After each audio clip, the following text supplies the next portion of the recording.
안녕하세요. 공골바자회장 제58강 진행하겠습니다.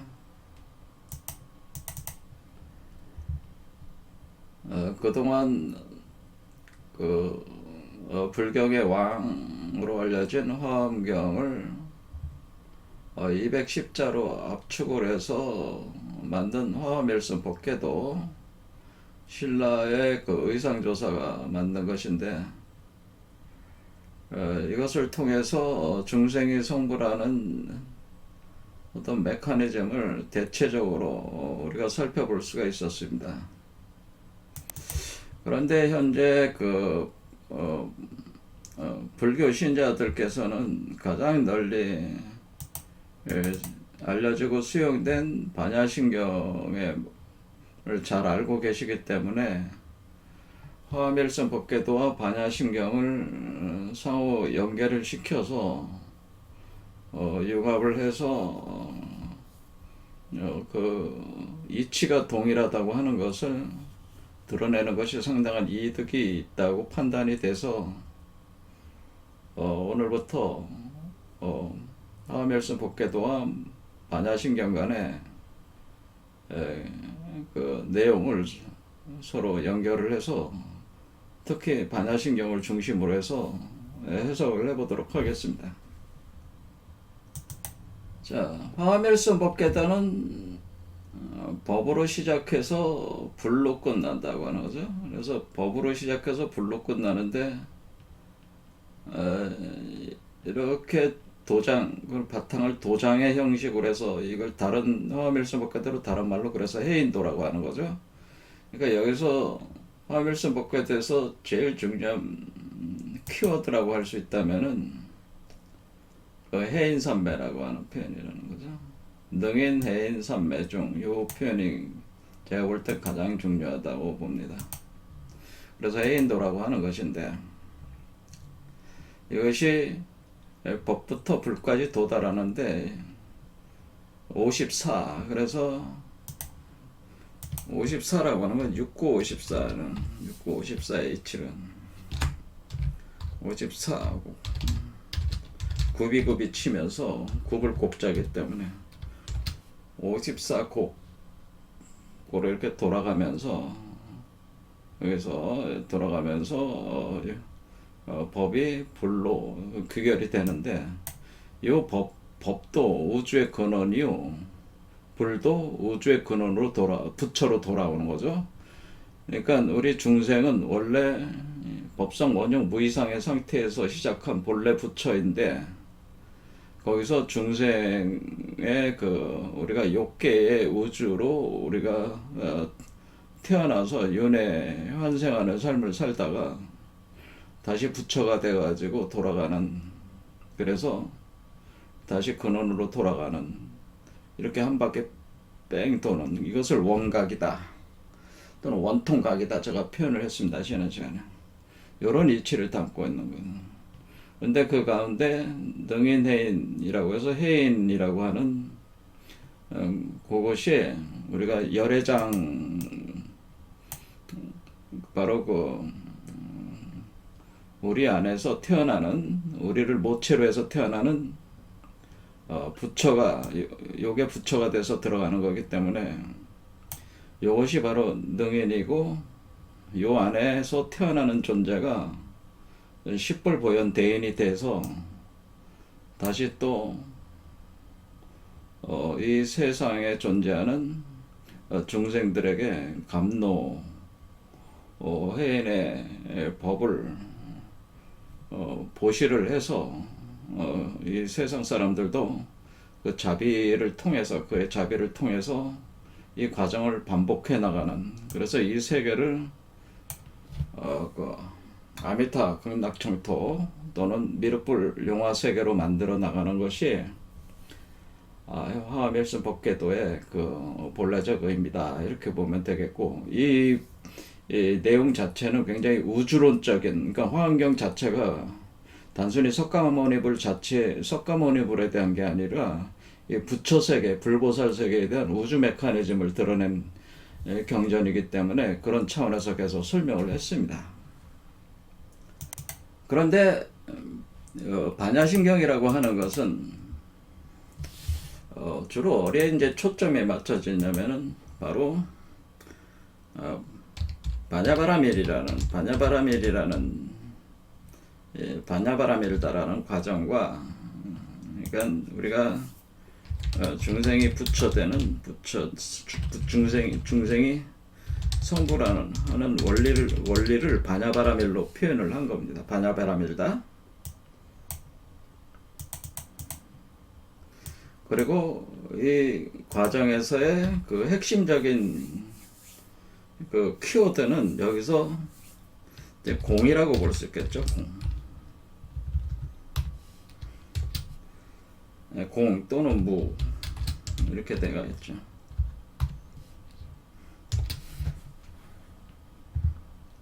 그래서 이 화엄일순 법계도의 이제 키워드가 해인선매 개념이라면은 그거를 중심으로 해서 우주 메커니즘에 따라서 본래 부처에서 시작해서 여행을 하다가 본래 부처로 돌아가는 메커니즘을 우주론적으로 그려낸 것이라면은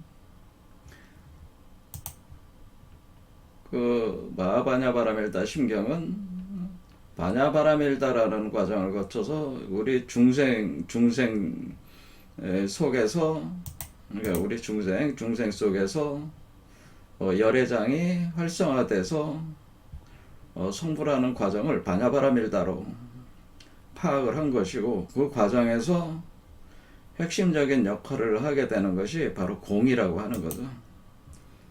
공이 바로 그 핵심적인 역할을 합니다. 그래서 요 두 개가 이제는 중요한 개념이다 보게 되는 거기 때문에 이 부분들을 이제 집중해 가지고 설명을 해 나갈 수밖에 없습니다. 자, 화엄일수법계도의 맨 마지막 부분을 다시 한번 보겠습니다.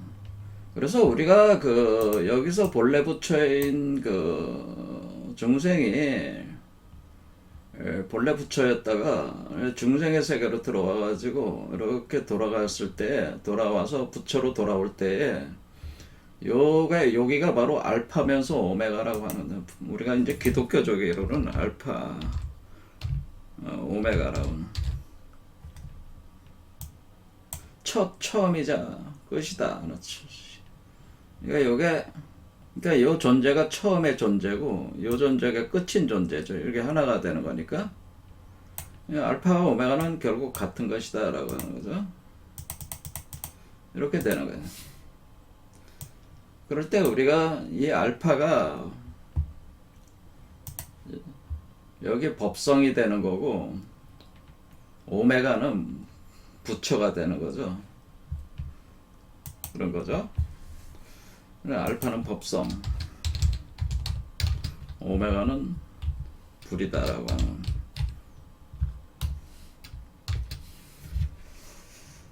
그러면은 여기서 이제 진행이 된, 그럼 그 자리로 다시 돌아온 거니까 그 자리는 부동의 자리라, 움직이지 않는 자리, 우주 근원에 움직이지 않는 자리가 있다는 구례 부동 명예불로이 된 것이니까 알파, 구가 예전의 알파, 레는 앞으로 오는 오메가, 그것이 같아져 버리는, 그러니까 부동하는 것과 같은 건데 움직이지 않는. 그래서 사실 한 발짝도 움직인 게 없다라고 하는 거죠. 그래서 명의불, 그것을 이제는 부처라고 하는, 부동 명의불. 그래서 그 부처라고 불린다고 하는 거죠.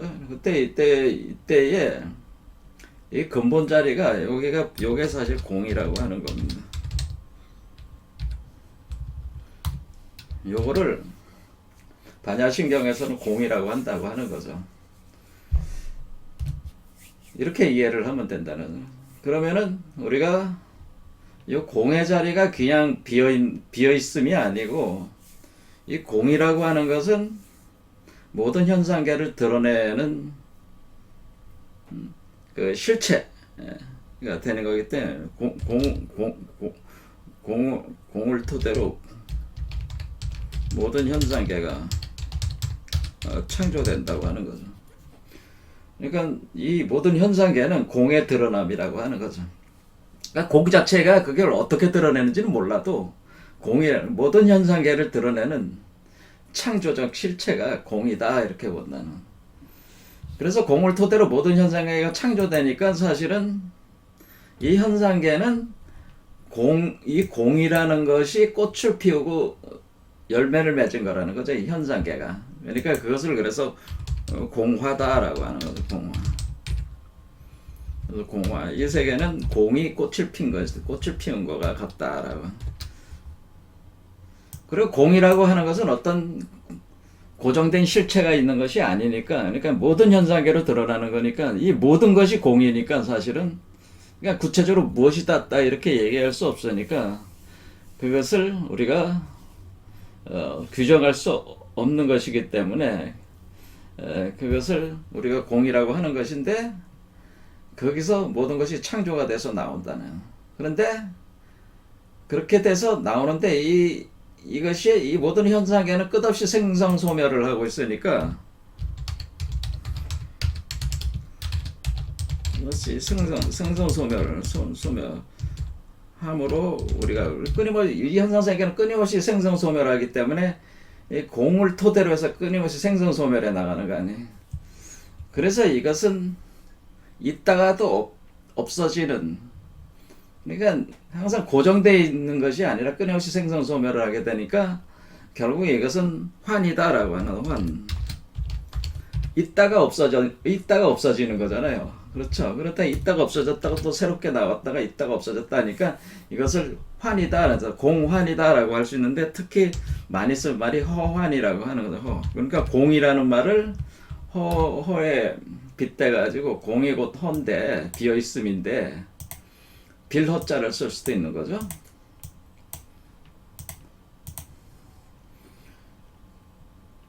그러니까 허환이라고 하는 거, 허환, 환상이다라는. 그러니까 이 세계 자체는 그냥 환상이다. 환상이다라는 의미가 없다는 의미가 아니고, 그리고 생성소멸하니까 있다가 없어지고 하니까 항상 고정된 실체로서 영원히 지속되고 있는 것이 아니다라는 개념이니까 환상이라고 하는 거죠. 모든 건 다 환상이라고 하는 거죠. 이렇게 환상이죠. 그러면 이 세계를 그러면 우리가 이 공이나 허가 어떤 창조의 본체라고 하는 거죠. 이 공이나 허의 창조가. 그래서 우리는 공이나 허는 창조와 소멸의 본체. 허는 생성소멸의 체라고 하는 거죠. 생성소멸의 본체다라고 하는 본체다. 공 또는 공허는 생성소멸의 본체다 라고 하는. 그러니까 끊임없이 생성소멸하고 있으니까 공허를 우리가 파악을 하려면 어떻게 돼? 생성소멸하는 현상계를 가지고 파악해야 되는데 현상세계가 끊임없이 생성소멸하니까 공 자체도 뭐라고 이렇게 우리가 규정할 수가 없다고 하는 거예요. 그래서 생성소멸하게 하는 그 무엇은 있긴 있는데 그것을 뭐라고 이렇게 규정할 수 없다라고 해서 그걸 무자성이라고 하는 겁니다. 무자성. 뭔가 스스로 이렇게 그러니까 무자성, 그러니까 자성이라고 하는 자성. 뭔가 이렇게 끊임없이 창조를 하고 있는데 그것을 뭐라고 이렇게 고정된 어떤 실체로 우리가 공이라는 걸 규정할 수 없으니까 그게 무라고 하는 거야. 무. 그 자성이 있는데 그 자성이 무라고 하는 얘기는 자성이 없다는 얘기가 아니고 자성이 본래 규정할 수 없는 것이다. 고정된 걸로 규정할 수 없기 때문에 무자성이다 그런 얘기입니다. 그러니까 이 생성소멸의 본체니까 그러면 이 생성소멸하는 그 본체 자리는 항상 부동하는 자리라고 하는 거죠. 여기가 부동하는 자리고 이 공허는 부동이고 여기가 열반이라고. 여기가 바로 열반 자리라고 하는 거죠. 열반이라는 건 죽어서 생명의 불꽃이 딱 꺼져. 그게 소멸이잖아요. 그렇죠. 생성하는 것은 태어나는 거잖아요. 그러니까 죽었다 태어나는 그 지점. 이걸 우리가 지금 워몰이라고 제가 표현을 했는데 그래서 이거 열반을 무생이라고 하는 거는 무생. 소멸됐는데 아직 생한 거는 아니야. 그러니까 이게 죽었는데 다시 태어난 건 아닌 그 자리. 그 일종의 그 죽음과 삶과 죽음의 뭘 가르는 그 면과 같은 워물과 같은 거라다 이렇게 보시면 된다는 거죠. 그래서 공허는 사실 핵심은 워물이라고 보시면 됩니다. 여기가 바로 부동의 자리고 열반의 자리고 무생의 자리다 이렇게 보면. 그럴 때 우리는 여기서 무엇인가 창조를 할 때는 활을 쏘는 것과 같다라고 하는, 빛이 터져 나간다고 하는 거. 빛살이 우주 근원 태양이 터져 나가. 우주 근원 태양이 있어가지고 요 자리에 마치 우주 근원 태양의 햇살이 우주로 방출되기 시작한다는 거. 폭발적으로 방출이 된다는 이것을 가리켜서 우리가 사라고 합니다. 화살을 쏜다라고 합니다. 왜 햇살을 쏜다는 뜻이 화살을 쏜다 그런 얘기입니다. 화살을 쏜다라고 하는 것은 화살을 쏘려면 뭐가 있어야 돼요? 활이 있어야 되죠. 활. 그래서 이거를 활궁자를 써가지고 그래서 제가 이것이 활을 든 존재가 있다라고 하는 거죠. 그러니까 이 공허에는 활을 든 존재가 있는데 화살을 쏘고 있다. 근데 이 공허 속에 활을 든 자가 있다고 하는 거예요. 그래서 화살을 쏜다는 건, 이 화살을 쏜다는 건 햇살을 쏜다고 하는 거, 빛을 방출한다는 의미예요. 자, 그럼 이 화살이 쏘면 화살의 빛이 방출돼가지고 빛이 끝없이 펼쳐나가면 되는데, 이 빛이 이 공을 중심으로 해서 하나의 원심력이 구심력과 원심력이 발동이 되면서 이것이 그 시공간을 구성을 하면서 이렇게 회전에 돌아오기 때문에, 그러니까 그거를 화이트홀로 나가가지고 웜홀로 그 블랙홀로 돌아오는 식으로 화살을 여기서 쐈다면은 화살이 이렇게 돌아오는 식으로 항상 이런 식이라는 거죠. 그러니까 여기도 마찬가지로 화살이 쏘면은 이렇게 돌아오는 거. 그러니까 이거는 굉장히 큰 우주니까. 그러니까 화살이 자기가 앞에서 쐈는데 화살이 뒤통수로 돌아오는 거죠. 뒤통수로 돌아오는 거예요. 이와 같이 화살을 쏘는 존재가 있는 그 구멍이 있다. 그래서 이 화살을 든 자가 있는데 그거를 제가 여기서 궁자할 때 궁이라고 하는 거죠. 궁. 그래서 이거를 궁자. 그래서 이것을 궁이라고 하는 것이다 라고 제가 얘기했습니다. 자, 이게 궁이에요. 궁. 그러니까 이 화살을 쏘는 사람이 구멍 속에 있다는 뜻이에요. 궁이라고 하는 거는. 구멍혈에 구멍을 쓰는 몸이 있는데 그것이 법신의 몸인데 누군가가 있는데 몸을 가진 그게 무자성을 가지고 있는 존재죠. 무자성의 존재인데 그게 화살을 쏘면은 돌아와. 그렇죠? 그러면서 우주를 소멸시켜. 그러니까 그 자리가 바로 궁자다라고 하는. 그래서 여기서 그거를 이제 궁자라고 하는 것이다라고 하는 궁자. 그래서 이 궁자가 바로 우주의 중심이니까 그 중심을 중도라고 하는 것이다. 중이라고 하는 것이다. 그래서 거기를 이 궁자가 있는 자리가 바로 중이라고 하는 겁니다. 그래서 공이 중이다라고 하는 거예요. 그러니까 나가르주나 용수가 공이 중이다라고 하는. 그래서 그 양반이 쓴 책이 중관사상이에요. 중관. 자, 그래서 우리가 이제 중관이라는 얘기가 그렇게 해서 나오는 겁니다. 중관사상, 중관.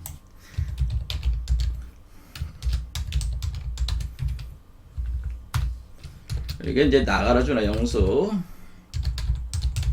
우리가 공사상의 핵심적인 사람이 그걸 기초를 다 완전히 틀을 잡아서 제2의 석가모니로 불리는 사람이 나가르주나 용수라는 분인데 이분이 중론이라는 걸 대지도론이라든가 중론 이런 텍스트를 써가지고 이 공사상 그러니까 이제 반야사상이죠. 반야 공사상을 제창을 하신 분이 틀을 완전히 잡으신 분이죠. 그때 이 중이라고 하는 것은 우주의 중심이란 뜻이라는 거죠. 우주의 중심, 우주 중심. 중이라는 얘기는 중심이다 그런 뜻입니다. 우주 중심에서 근데 그 우주 중심이 지금 공이잖아요. 워몰이잖아요. 그러니까 워몰이니까 거기서 화살을 쏘는 그 궁자가 있어가지고 그 궁자에 있는 그 존재가 우주 창조자인데 우주를 창조하고 소멸시키는 거니까 우주 제왕이 되는 거잖아요. 그럼 우주 제왕이니까 우주 제왕이면서 법왕이 되는 거죠. 우주 법왕. 제왕이 되니까 그렇죠. 우주 법왕이자 제왕으로 이것을 법신불이라고 하는 거죠. 이걸 대일열애라고 하는 겁니다. 다른 말로는 이제 비로자나불 불이라고. 그러면 이 존재가 있는 그거를 그 궁전을 그 자리 궁자가 있는 그 좌석이 있는 그렇죠. 그 자리 상이라고 하는 건 뭐예요? 우리 예전에 왕은 마치 상 같은 데 앉아 있었단 말이에요. 그래서 거기서 그 황제가 앉아가지고 명령을 내릴 때 그때의 그 중도 상 거기에 앉아가지고 명령을 내리는 게 화살을 쏘는 거는 마찬가지. 그럼 그렇게 할 때 우리는 그 궁전이 있는 거니까 우리가 그 궁전이 그게 이 공호가 워몰이 열반 부동 열반의 자리니까 이것을 정멸궁이라고 하는 정멸보궁이라고 하는 거예요. 정멸보궁. 궁전이 뭘로 지어져 있다는 거예요? 금은 보화로 다 지어져 있는 정멸보궁이다 라고 하는 겁니다. 궁전궁자라는 집궁자. 여러분들이 뭐 절에 가보시면은 정멸보궁이라고 하는 데가 있어요. 그렇죠. 그렇게 그 이름을 써놓은 대웅전 대신에 정멸보궁 이렇게 표현을 해놓은 데가 있어요. 자, 이런 식의 개념이 되는 그 정멸보궁이 바로 여기서 얘기하는 실보전에 해당되는 보석으로 만든 궁전이다라는 이런 얘기죠, 이게.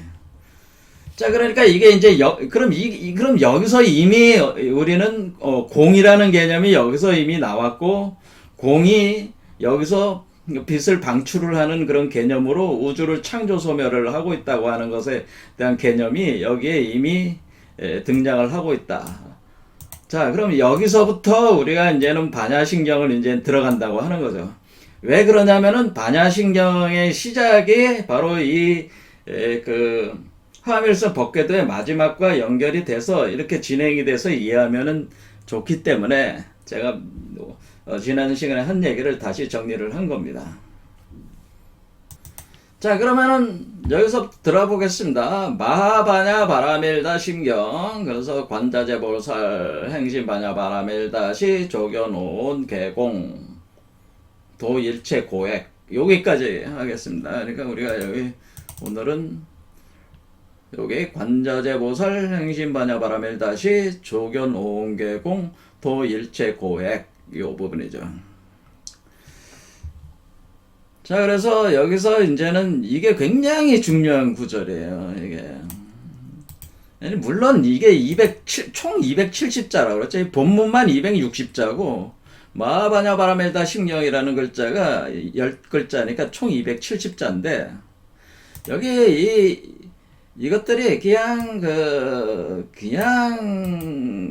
이게 아무렇게나 쓰여진 게 아니고 글자 하나하나가 그냥 한자로 번역이 됐지만은 이 한자 자체가 하나하나 그 불도의 이치를 담아서 여기다가 심어 놓은 거기 때문에 굉장히 이게 해석하기가 그렇게 보통 사람들이 전체적인 그 구조를 이해한 뒤에 해석하면 모르겠는데 그 이해가 안 된 상태에서 해석하면은 혼란에 빠지는 거죠. 저도 과거에 몇 번 반야신경을 해석을 했습니다만 항상 그때마다 불만족을 제가 느낀다는.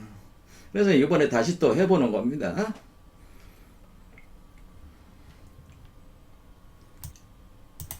자, 그러면 우리는 이거죠. 여기에서 지우겠습니다. 그럼 요 첫 글자, 첫 문장, 여기까지가 첫 문장이다. 오늘은 이제는 요걸 해야 되는데 이게 뭐 오늘 남은 시간에 다 할 수 있을 것 같진 않아요. 자, 관자재보살이라는 게 있습니다. 관자재보살. 보통 이제 해석을 할 때 관자재보살은 관음보살이다. 그래서 관음보살에 대해서 이제 설명을 하게 되는 관음보살. 근데 이게 관에 자제하다는 뜻이잖아요. 관자제. 근데 관음보살. 근데 관음보살은 산스크리트어로 범어로는 아발로키테슈바라라고 합니다. 관음보살이 아발로키테슈바라. 근데 이 관음보살이 특히 우리 이제는 동아시아 쪽에서는 관음보살 신앙이 굉장히, 그러니까 이 불교 자체가 관음보살 신앙이 굉장히 깊죠. 그런데 문제는 뭐냐면은 이 관음보살이 누구냐라는 거죠. 관음보살이라고 하는 존재가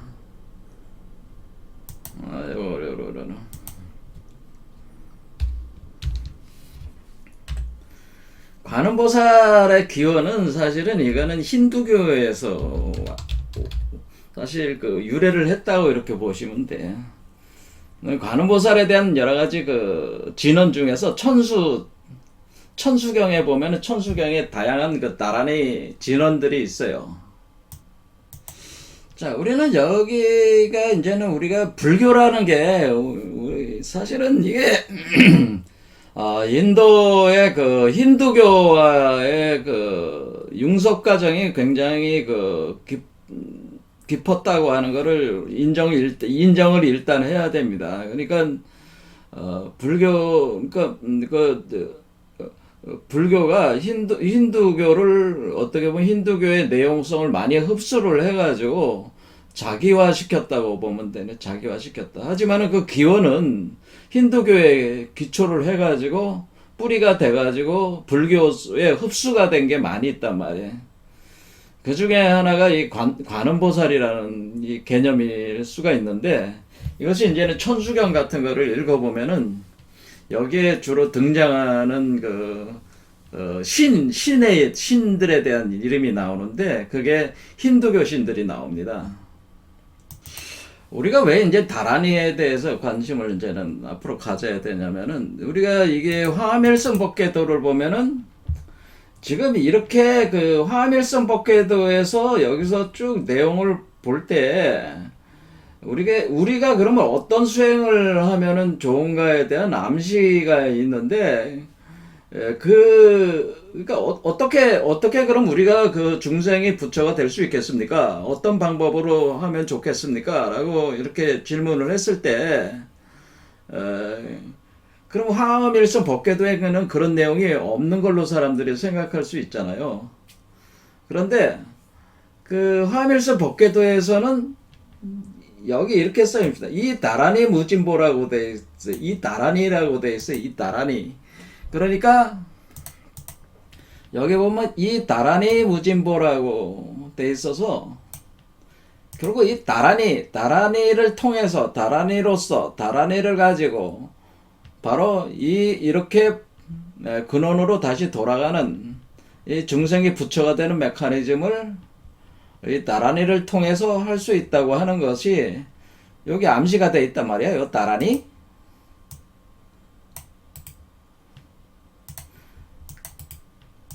그래서 이 다란이라는 말 자체가, 물론 제가 이제 나중에 다시 이것을 분석해서 해석을 하겠지만은, 이 다란이라는 말이 일단은 진언연불이라는 개념으로 많이 받아들여지는 게 진언연불. 그러니까 우리가 진언연불 수행, 그러니까 지금 반야신경도 일종의 연불을 많이 하잖아요. 아침에 새벽에 그 스님들이 일어나서 제일 먼저 읽는 경전이 반야신경이란 말이에요. 그렇죠. 연부라는 거죠. 관자재보상 행진반야반알다 시조견홍 개공도일체 고액 사리자 색벌이 공공부리 색색즉시 공공즉시 색수상행식 역부역 사리자 시제공 시제법공상 부생불면 뭐 이런 식으로 쫙, 저는 물론 이게 처음이 오는 있는 거지만은 이런 식으로 불고부정 부정 불감시고 궁중무색 무수상행식 무한이 비설신이 무세성경 미척법 뭐 이런 식으로 계속 이제는 이렇게 이제 연부를 하는 거잖아요. 이것도 일종의 다란이야. 이런 식으로 이렇게 그 광명진언이라든가 우리가 이제는 그 그 중에 대표적인 게 이제 천수다란이, 천수경이란 말이야. 천수경 안에 보면은 다란이가 많이 있어요. 여기에 관련된. 그러니까 이 다란이라는 수행을 사실은 이 화엄일성 법궤도가 제안을 하고 있다는 것을 우리가 여기서 이제는 그 간접적으로 알 수가 있는데, 지금 이 다란이라고 하는 이것이, 다란이는 이 진어는 사실 브라만 그러니까 힌두교권에서 많이 발전을 한 거라면, 힌두교권에서 이렇게 그 수행이나 뭐 의식에서 많이 쓰던 그런 형태의 것을 이렇게 수용을 해서 불가적으로 이것을 수행법으로 가져온 것이란 말이에요. 이게 나중에 말씀을 더 드리겠습니다만은 그런 거는. 그런데 이 진언을 가져올 때 주로 이 진언이 주로 박티라고 해서 힌두교 신들에 대한 찬양 내용들을 많이 돼 있단 말이에요. 그런데 여기 보면은 관음보살에 대해서 내용이 주로 나오는 이 천수경 내용을 보면은, 관음보살이 사실은 힌두교의 진언을 천수경에 나오는 각종 다란이들을 이렇게 분석을 해보면은, 힌두교의 브라만,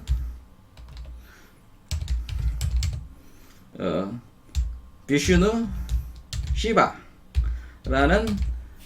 트리무리티라고 해서 삼신이 있습니다. 힌두교에도 삼신이 있는데, 힌두교에도 대표 삼신이 있어요. 거기도 뭐 수만 명의 그 신들이 있는데, 그 신 중에서 제일 최고 신이 세 존재가 있는데, 브라만, 비슈누, 시바가 있습니다. 이 세 신 중에서 요즘 브라만은 거의 저기는 그 표면에 드러나진 않고, 비슈누와 시바가 거의, 그러니까 비슈누를 추종하는 분들이 있고 시바를 추종하는 분들인데 거의 5대5 정도로 막상막하에. 근데 이 비슈누와 시바 내용들이 여기에 그 신묘 대장구다란이라고 거기를 보면 특히 이 내용이 비슈누와 시바에 대한 내용이 들어와 있습니다. 그래서 이 관음보살이라고 하는 것이 사실은 힌두교의 브라만, 비슈누, 시바, 또 그리고 그런 내용들과 이렇게 깊이 연관이 되어 있기 때문에 이 관음보살이라고 하는 것이 단순히 불교적인 신앙의 어떤 독자성을 가지고 있는 것은 아니다라고 하는 거죠. 그런 말씀을 일단 드리고 싶고, 그 문제에 대해서는 오늘은 이제 그 문제는, 이 문제는 이제 깊이 볼 거는 아니고, 일단은 이렇게 이해를 하면서, 그러니까 이게 이 관음보살이라고 하는 것, 이 개념 자체가 아발로키테슈바라라고 하는 이 존재가 원래 힌두교의 그 브라만, 비슈누, 시바하고 상당히 그 연관성이 깊은 존재구나. 이 정도만 아시고 가시면 됩니다. 일단은. 자, 그런데 여기는 관음보살 또는 관세음보살이라고 하는데, 이 관세음보살이라고 하는 것이 관세음보살로 하지 않고 관자재보살로 했어요. 관자재보살이라고 하는 것은, 자, 우리는 지금 제가 아까 말씀을 드릴 때 이 공사상의 대가, 그러니까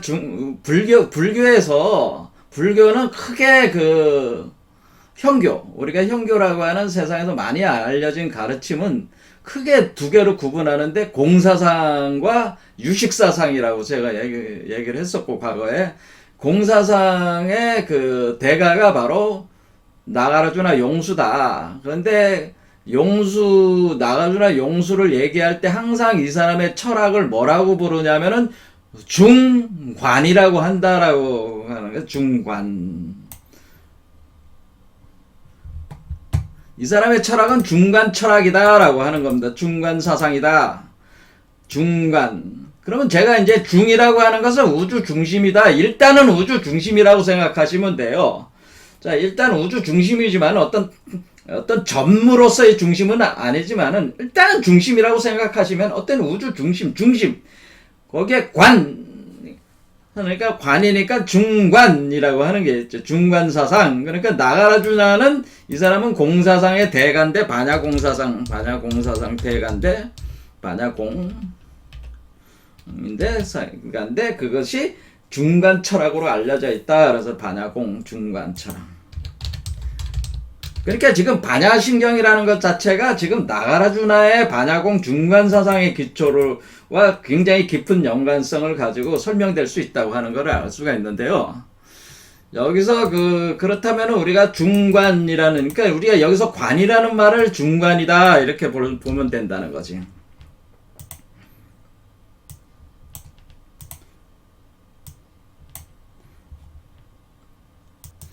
그러면은 나가라주나는 기원 후에 2세기에서 3세기 분이신데, 이분이 현재 거의 현대의 우리 중국이나 우리 동아시아의 8개의 종파, 불교 종파의 개조로 알려져 있을 정도로 이분이 막강한 영향력을 가지고 있는 분이란 말이에요, 지금. 불교 사상에. 이분의 사상이 반야공 사상이고 바로 중간 사상인데, 반야신경은 사실 이 반야공 중간 사상에 기초를 한 것이다 이렇게 보시면 되고, 그러면 우리가 첫 글자가 관자재 보살이라고 시작을 했잖아요. 그러니까 관자재 보살 한다는 것은 이 관이라는 말 자체가 중관의 관이라는 걸 알 수가 있어요. 자, 그러면 관이라고 하는 것은 이것은 볼관자다라고 하는 걸, 볼관자, 본다라는 거죠. 본다.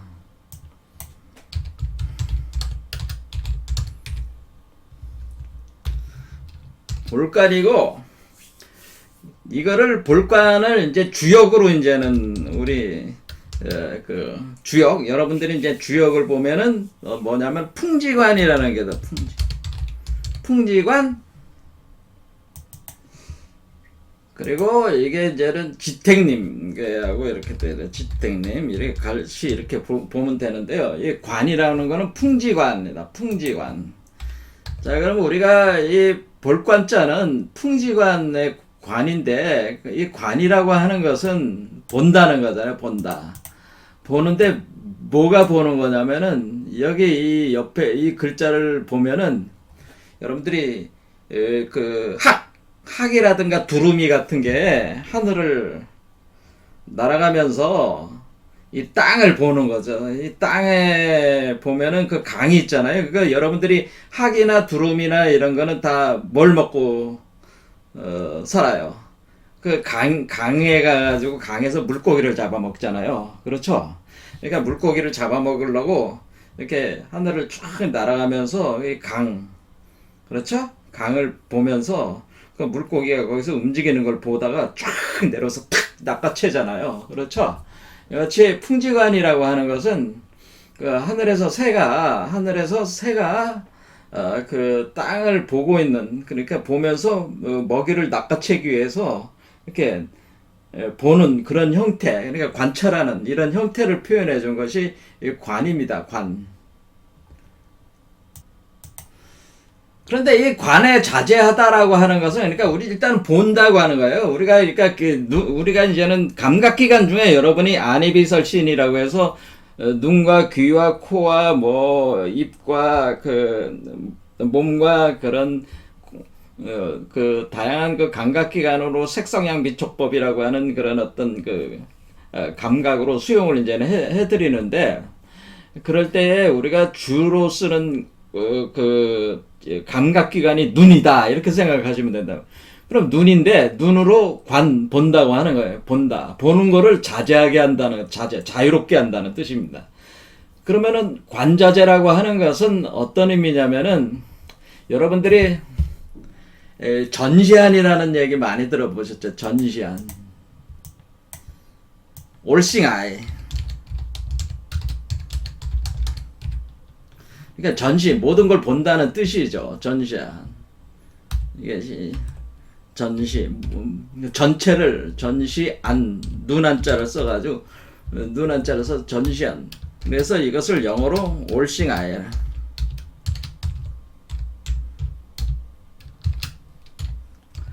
그러니까 모든 것을 보는 눈, 모든 것을 관찰하는 눈이 있다고 하는 거예요. 모든 것을 관찰하고 있는 눈이 있다는 거지. 자, 모든 것을 관찰하는 눈, 관측하고 있는 눈, 이건 이제 관측이라고도 볼 수 있고, 관측, 관찰 이렇게 하는 눈. 그럼 모든 것을 관측하는 눈이 있어. 올싱아이, 전시하니. 그게 누구겠어요? 부동불이겠죠, 부동불. 그렇죠. 부동불. 여기서 화살을 쏘는 자가 여기서 빛을 방출하는 거잖아요. 빛을 방출하는 요 자리가 여기 명예불, 부동한 그 자리, 우주 중심 자리에서 뭐를 해? 그래서 중간인 거예요. 우주 중심 자리에서 우주 전체를 관찰하는 존재가 있다고 하는 겁니다. 그러니까 이 얘기는 그것이 지금 여기서 관자재 한다고 하는 것은 이렇게 우주 전체를 관측할 수 있는 눈을 가진 존재가 있다는 거죠, 그게. 자, 그러면 우리는 근데 왜 관측이라는 행위가 왜 중요한가를 생각하는, 왜 관측이 어떤 의미가 있느냐.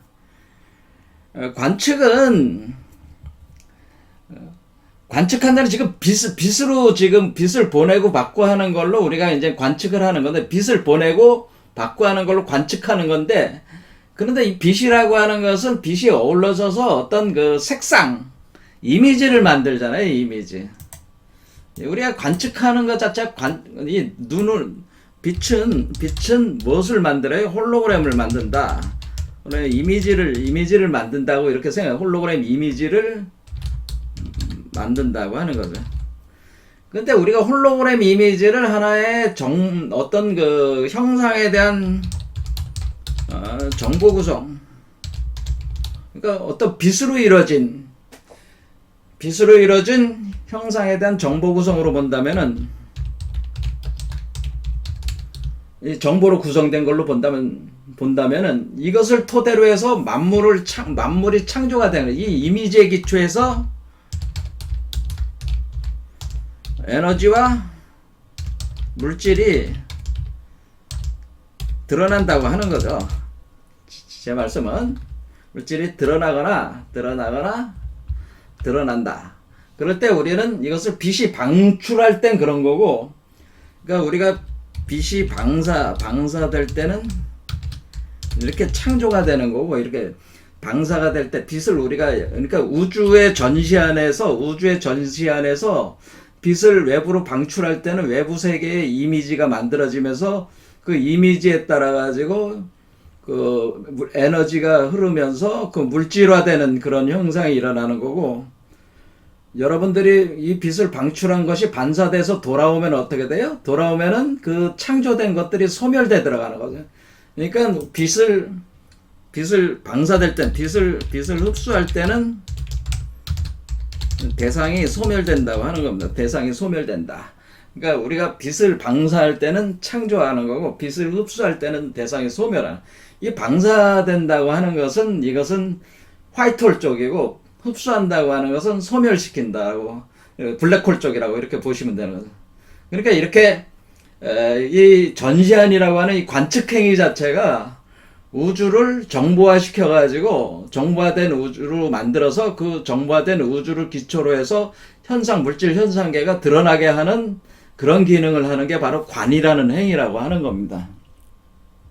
관자재라고 하는 것은 그러니까 무엇이 되는 거예요? 결국 창조 소멸을 자율자재롭게 한다. 관측행위를 통해서, 관찰행위를 통해서 창조와 소멸을 자유자재로 하게 된다라고 하는 의미라는 거죠, 이게. 이것이 오늘날 뭐라고 이게 돼 있어요? 이것이 양자역학에서 주장이 되는 게 이제 이런 거죠. 이제는 양자역학에서 이 우주가 존재하는 이유가 누군가 이 우주를 보고 있기 때문에 우주가 존재한다. 그렇게 결론이 나오고 있어요. 그러니까 아인슈타인이 뭐라 그러냐면은, 그럼 내가 보지 않으면 다른 존재하지 않는 것이냐, 이런 식으로 역으로 질문을 합니다. 그런 식으로 아인슈타인이. 자, 그와 같이 그러니까 우리가 보지 않고 있더라도 누군가 이 우주를 보고 있으니까 이 우주가 존재한다고 하는 거예요. 자, 그럼 그 누군가가 누구냐라는 거죠. 그 누군가. 내가 보지 않고 있어도 보고 있는 누군가가 누구냐라는 거지. 그게 법신이라고 하는 거예요. 그게 법신.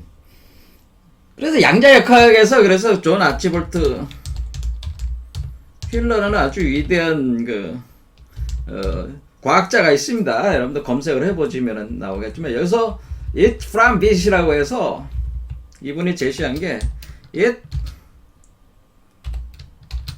from bit. 비트는 뭐예요? 정보잖아, 정보. 정보로부터 나왔다, 그것이 나왔다라는 뜻이에요. 그러니까 정보로부터 만물이 창조된다 그런 뜻이에요. 그러면서 주장을 하는 게 관측 참여 정보론, 관측 참여 우주론이라고 하는 겁니다. 그러니까 우리가 또는 이 우주 법신이나 또는 우리 자신이 무엇인가를 보고 관측하기 때문에 우주가 드러난다고 하는 거야. 그 관측 행위를 통해서 드러난다고 하는 것이, 그러니까 우리가 그 수동적인 존재가 아니고 그냥 있는 것을 우리가 그냥 정보를 받아들이는 수동적인 존재가 아니고 사실 능동적으로 우리가 관측 행위를 통해서 우주에 관여를 해서 우주를 창조 소멸시킬 수 있다고 하는 것이 관측 참여 우주론이라고 하는 거죠. 그런데 그것을 논리를 계속 깊이 들어가다 보면은 결국 이 우주 자체가 정보로 되어 있다고 하는 정보 우주론으로 이제는 가게 되는 겁니다. 이 우주는 정보가 본질적이다라고 하는 거죠. 정보. 근데 정보라고 하는 것은 여러분들 뭐 광섬유 케이블이나 이런 데다 빛으로 정보를 보내고 받고 하잖아요. 그러니까 그 빛에 의해서 그러니까 우리가 여러분들이 뭐 영화나 드라마 뭐 영화관에 가서 이렇게 볼 때 그것이 다 빛으로 이렇게 영사가 돼가지고 그 이미지가 만들어지는 거잖아요. 이와 같이 어떤 이미지, 이런 이미지를 통해 가지고 빛이 어우러지는 정보적 구성을 통한 이미지를 통해 가지고 이 세계가 창조 소멸을 하고 있다고 하는 것이 근데 그 이미지를 만들어내는 것이 이 관의 행위라는 거죠. 관. 그런데 이 관이라는 거 이전에 뭐가 있어야 되죠? 의식이 있어요. 우리 자신의 뭔가 창조하려는 의식. 그러니까 이 원래 법신 자체에 어떤 의식이 있어서 그 의식이 관으로 투영이 돼가 관이라는 작용을 통해서 나가서 외부 세계에 그것을 창조하게 된다 그런 얘기라는 거죠. 그런데 그 안에 있는 그러니까 창조 소멸하는 그 주인이라고 하는 그 법진 자체에 그런 어떤 무자성 작용이 있어가지고 관이라는 걸 통해 가지고 우주가 창조 소멸한다 그런 개념이라고 하는 거죠. 그러면 관자재 보살이라고 하는 보살은 뭐냐면은 바로 이렇게 제3의 눈을 가진 중생을 보살이라고 하는 겁니다. 바로 이 전시안을 가진 중생, 그러니까 이렇게 눈을 가진 자, 이렇게 전시안을 가진 중생. 그러니까 이 관자 보살이라고 하는 것은 보살은 보디사트바라는 뜻, 보디사트바라고 해가지고 보리, 그러니까 보디는 보리입니다. 보리, 깨달음의 씨앗을 가진 중생을 보살이라고 한다 그런 얘기입니다. 이게 보디사트바는 보살이란 말이에요. 전시안을 가진 중생이라기보다는 보리를 가진 중생을 보살이라고 한다 이렇게 말해요. 자, 그러면 우리가 깨달음의 씨앗을 가지고 있는 이 중생이 깨달음의 씨앗을 가지고 있는 보리, 요게 바로 보리가 바로 깨달음의 씨앗인데 요것이 바로 열애장이다 이렇게 생각하시면. 그럼 이 보리는 뭐냐? 이 보리를 가진 중생은 누구냐? 요게 보리란 말이에요. 요게 깨달음의 씨앗인 보리인데 요 보리를 가지고 있는 중생은 보살이란 말이에요. 그럼 누구나 다 보살이네요. 그럼 누구나 다 보살이에요. 열애장들을 다 가지고 있으니까 여러분이. 그런데 뭐를 해야 되냐면 관자재를 통해 가지고 우리가 이 작업을 할 수가 있다고 하는 거예요. 그러면 관자재라고 하는 관이라고 하는 거는 지금 우리 우주의 근원에 전시하는 여기 우주 중심에 있어서 이렇게 방출하고 끌어잡아 당기지만은 소멸시키지만은 우리는 어떻게 돼 있어요? 인간은 두 개의 눈으로 나눠져 있단 말이야. 육안은 두 개의 눈. 여러분들은 두 개의 눈을 가지고 있잖아요. 오른쪽 눈, 왼쪽 눈, 두 개의 눈을 가지고 있잖아요. 그러니까 이 두 개의 눈이 사실은 우리 인간이 가지고 있는 이 육안이라고 볼 수 있죠. 이 육안은 이 우주에 전시하는 하나의 눈이고, 우리는 두 개의 눈을 가지고 있고, 이 두 개의 눈을 가지고 우리가 관한다는 거죠. 관할 때 우리가 관하고 그 다음에 얘도 눈을 가지고 있어 안 가지고 있어? 얘도 눈을 가지고 있는 거지. 자 그러면 얘도 이제 눈을 가지게 되네. 얘도 자 얘도 하나의 눈이야. 얘도 자 얘 요 사람은 두 개의 눈이야. 그러면 이 사람이 쓰는 눈은 이 관자재하다라고 하는 것은 뭐냐면은 창조 소멸을 자제하게 하는 눈에 작용을 가한다고 하는 겁니다. 그러면 그 눈을 어떻게 작용을 가하는 거냐? 그것은 우리가 블랙홀 쪽으로 작용을 하면은 우리가 소멸하는 쪽으로, 그러니까 우리가 빛을 흡수해드리는 방향으로 작용을 하면은 우주가 소멸돼 나가는 거잖아요. 그러니까 요거는 지금 방사하고 있는 중이죠. 방사. 자, 그러면 이 존재는 뭐예요? 자기 소멸 운동을 해야 된다고 하는 거죠. 자기 소멸. 그 다음에 여기는 뭐예요? 요거는 요건 창조잖아요. 그러니까, 요 존재는 소멸적으로 눈을 써야 되고, 그렇죠? 요거는 뭐예요? 요 세계는 창조되고 있단 말이야. 그러니까 요 세계는 지금 창조가 돼 있으니까 이 눈은 어떻게 돼? 창조 속으로 써야 되는 거지. 창조. 자 그러면은 그러니까 우리가 눈이라고 하는 거는 이 전시안이 있고 요 눈을 뭐라 그러냐면 요 눈을 제3의 눈이라고 하는 요 눈이 바로 요 눈이 된 겁니다. 근데 요 눈이 바로 제3의 눈이라고 하는 거예요. 요 눈이 요 눈은 전시안 제3의 눈, 그리고 이건 우리 인간의 눈, 두 개의 눈. 그럼 인간의 두 개의 눈은 소멸적으로 작용시키고 요거는 요 자체의 눈은 창조적으로 작용을 시킨다고 하는 거죠. 그러니까 이렇게 관자재하다고 하는 것은 창조와 소멸을 수행자는 소멸적으로, 수행자 자체의 몸 자체는 소멸하는 방향으로, 몸과 의식은 소멸하는 방향으로 쓰고 요 열애장 세계는 창조하는 방향으로 눈을 쓰고, 이렇게 관하는 그런 방식 자체가 그렇게 자제하게 쓰게 된다고 하는, 그렇게 자제하게 씀으로써 쓰면서 이것이 행신반야바람일 다시 과정을 진행을 시킨다, 이런 뜻입니다. 그러니까 관자재라는, 결국 우리가 중생의 부처가 된다고 하는 것은 바로 이 관법, 이 관이라는 걸 통해 가지고 창조와 소멸 운동을 우리가 특히 우리 감각기관인 눈을 기준으로 볼 때, 물론 우리가 꼭 눈만 고집하는 건 아니고 다른 감각기관으로 이렇게 쓸 수 있지만은, 그걸 가지고 우리가 창조 소멸을 할 때 소멸 운동과 창조 운동을 잘 구분을 해서 그것을 사용을 한다고 하는 거예요. 자, 그러면 우리는 이 눈을 보면은 어떻게 됐냐면은,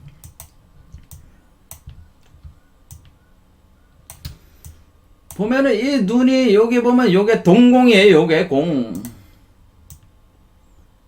요게 공이란 말이야. 공. 그러니까 공이 어디 있어요? 이 눈에 있는 거죠. 눈. 그렇죠. 그럼 얘도 그러면 눈이 어떻게 돼 있어요? 얘는 이렇게 돼 있는 거예요.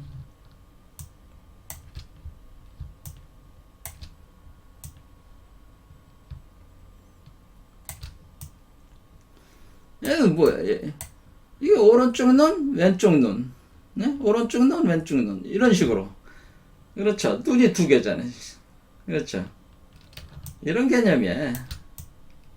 오른쪽 눈, 왼쪽 눈. 뭐 이런 개념이야. 자, 그럼 얘는 다시 요거잖아요. 요거니까 얘는 하나의 눈이 된 거죠. 그러니까 얘는 음양이 하나, 얘는 음양으로 나눠졌고, 얘는 음양이 하나. 이런 식으로 들어본다는 거죠. 그럴 때 우리는 요 중심은 공이 된다고 하는 거죠. 그리고 요거는 사실은 요거는 거꾸로 놓으면은 이게 하늘과 땅 개념이 되기 때문에, 이런 식이 되면은 요게 가운데가 공이라고 제가 한 것이 바로 요 동공 개념이라고 하는 거죠. 요게 가운데 뚫려 있는 요게. 그러니까 눈이라고 하는 것을, 눈이라는 감각기관으로 볼 때 뭐 어떻게까지 이제 얘기할 수 있냐면은, 우주 자체가 눈이다, 이렇게 우주 자체가 눈이다. 그러니까 그거를 너의 몸 자체가 눈이다. 이런 식이 된다는 거. 너의 몸 자체가 눈이, 몸통 자체가 눈이다. 그런 개념인데. 우리 몸 자체가 눈이다. 그러니까 우주 전체 자체가 눈이다.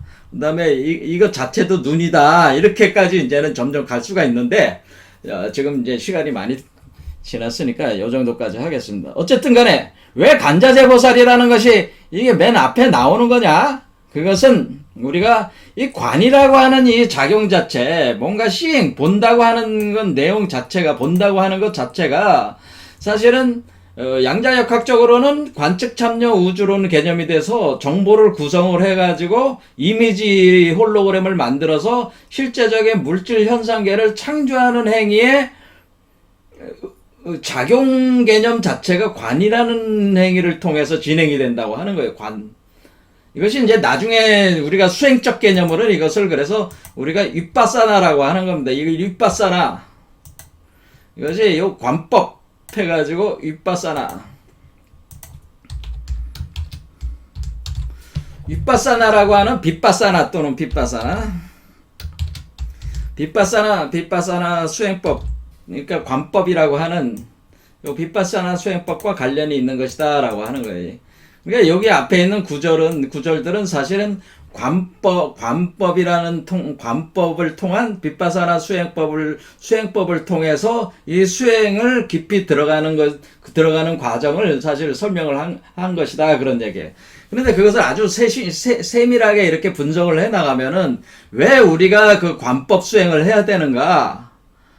관법 수행을 해야 되는 그 이치를 제가 말씀을 드린 거예요. 이 관이라고 하는 행위 자체가 우주를 소멸시키고 창조하는 그 수행행위라고 하는 거예요, 이게. 그래서 관법 수행을 한다라고 하는 겁니다. 그러니까 관법 수행이 우주를 창조하고 소멸하는 메커니즘이라고 하는 것. 그것을 알고 관법 수행을 하면은 더 정확하게 우리가 관법 수행을 할 수가 있겠죠. 그래서 그 관법 수행을 통해서 우리가 바냐바라밀 과정을 진행을 할 수가 있다고 하는 겁니다. 그래서 바냐바라밀다 과정을 진행을 할 수가 있고 그것을 통해서 우리가